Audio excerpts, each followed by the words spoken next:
हिंगणघाट राष्ट्रीय महामार्ग क्रमांक 44 वर हॉटेल तन्वीर सगुणा कंपनी परिसरात शुक्रवारी सकाळी 10 ते 11 वाजण्याच्या दरम्यान भीषण अपघात घडला.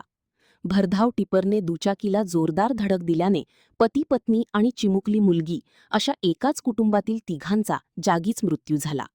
या घटनेमुळे परिसरात हळहळ व्यक्त होत आहे. मिळालेल्या माहितीनुसार गजानन मधुकरराव वानखेडे वय 45, पल्लवी वानखेडे वय 38 आणि आरोही वानखेडे वय 6 हे दुचाकी क्रमांक MH32 AM 1694 ने कपडे खरेदीसाठी हिंगणघाटकडे येत होते. दरम्यान राष्ट्रीय महामार्गावर विरुद्ध दिशेने भरधाव येणाऱ्या टिपरने त्यांच्या दुचाकीला जोरदार धडक दिली. धडकेची तीव्रता इतकी भीषण होती की तिघांचाही घटनास्थळीच मृत्यू झाला. अपघाताची माहिती मिळताच हिंगणघाट पोलीस, 112 पथक, महामार्ग सुरक्षा पथक आणि मदतकार्य करणारे